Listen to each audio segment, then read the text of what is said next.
Halo semuanya, perkenalkan, nama saya Khalfarido Suryasadewa, dan di video ini saya ingin menjelaskan tentang perkembangan karakter dari anime yang berjudul Takopi's Original Sins. Saya di sini ingin mengambil tokoh yaitu yang bernama Shizuka Kuze untuk menganalisis perkembangan karakternya. Disclaimer, saya di sini hanya menjelaskan perkembangan karakter Shizuka Kuze pada episode pertama. Saya tidak menceritakan keseluruhan alur cerita. Jadi, mohon maaf jika ada kekurangan atau kesalahpahaman pada video ini.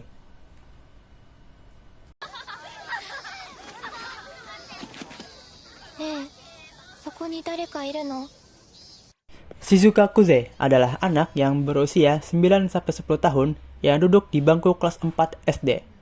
Di sekolah, dia mendapati lingkungan sosial yang sangat ekstrim, yaitu perundungan dan dikucilkan dari teman kelasnya. Sementara di rumah, dia ditinggalkan oleh ayahnya dan ibunya yang kurang mengasuh anaknya, sehingga Shizuka tumbuh dalam kondisi sosial yang tidak stabil. Hari-hari di sekolahnya dipenuhi dengan ejekan pelecehan, perundungan, dan pelampiasan amarah dari teman kelasnya. Ironisnya lagi, gurunya pun bahkan mengabaikan terhadap Shizuka. Namun, di samping hal itu, di rumah dia memiliki teman yang membuat dia senang, yaitu anjing peliharaannya yang bernama Cepi. Selanjutnya, saya akan menganalisis berdasarkan teori perkembangan kognitif, moral, psikososial, dan sosial emosional. Untuk teori perkembangan kognitif, pada usia 9-10 tahun, anak-anak itu mampu menggunakan logika, tetapi hanya berkaitan dengan hal fisik yang sebenarnya ada di depan. Hubungannya dengan kasus Shizuka adalah di mana dia berada pada fase operasional konkret. Dia memandang Cepi sebagai objek fisik nyata yang memberikan rasa aman dan kasih sayang kepada dirinya sendiri.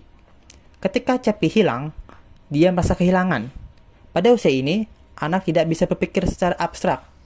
Dia tidak tahu apa yang terjadi pada Cepi setelah hilang, sehingga ini memberikan tekanan emosional yang fatal dan keputusasaan yang ekstrim sehingga mengakhiri hidupnya.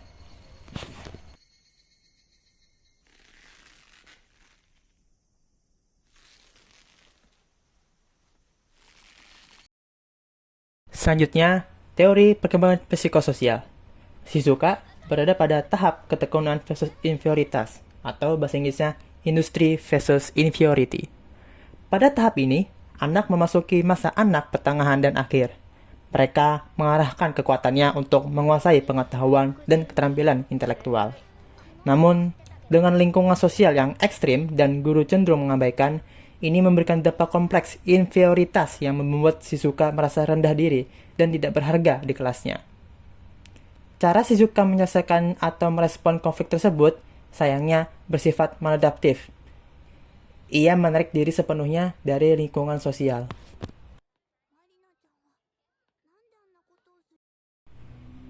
Selanjutnya, teori perkembangan moral. Penalaran Shizuka masih berada tingkat prakonvensional, khususnya tahap orientasi relativis instrumental. Pada tahap ini, anak-anak penalarannya bersifat egosentris.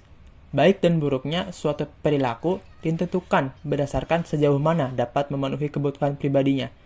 Saat Cepi hilang, dia menilai bahwa jika rasa aman saya sudah tidak ada, lebih baik saya akhiri saja. Tindakan akhiri diri ini dianggapnya salah satu jalan yang logis untuk mengakhiri penderitaan dari rasa sakit tersebut. Kegagalan lingkungan dalam menanamkan nilai moral konvensional yang sehat membuat penalaran moral Shizuka murni digerakkan oleh insting pelarian dari trauma. Teori sosial dan emosional. Pertama, hubungan dengan keluarga. Di sini, Shizuka mengalami disfungsional keluarga yang berupa pelantaran. Tidak adanya figur ayah serta sikap ibu yang abai membuat Shizuka kehilangan hak mendasarnya untuk mendapatkan koregulasi emosi dan rasa aman di rumah. Kedua, hubungan dengan teman sebaya. Di sekolah, hubungan sosial Shizuka hancur total akibat perundungan kronis. Ia tidak memiliki teman sekelas, terisolasi, dan justru menjadi objek pelampiasan amarah. Ketiga, pengelolaan emosi. Akibat kehancuran hubungan di rumah dan di sekolah, Shizuka mengembangkan mekanisme regulasi emosi yang maladaptif. Ia menumpuk emosi negatif secara pasif dan melampiaskan seluruh keterikatan emosionalnya hanya kepada anjingnya, Cepi. Ketika capek hilang, ketidakmampuan mengelola emosi ini mencapai titik paling dalam, memicu keputusasaan yang instan yang berujung pada tindakan bunuh diri. Keempat, faktor lingkungan yang memengaruhi perkembangan. Seluruh kondisi tragis Shizuka dipicu oleh ekosistem lingkungan yang tidak suportif. Penelantaran orang tua, kekejaman teman sebaya, serta pengabaian dari pihak guru dan sekolah berkolaborasi merusak kesehatan mental Shizuka. Pelajaran yang kita bisa ambil dari kasus tokoh tersebut adalah bahwa anak-anak yang tinggal di lingkungan yang ekstrim itu bisa mengembangkan regulasi diri yang maladaptif dan skema kognitif distorsi. Strategi guru yang bisa dilakukan untuk menghadapi peserta didik yang memiliki karakteristik yang serupa dengan kasus tokoh tersebut adalah sebagai berikut. Pertama, perlunya kita pendekatan dengan siswa tersebut agar supaya siswa tersebut membentuk kepercayaan untuk menceritakan apa yang terjadi.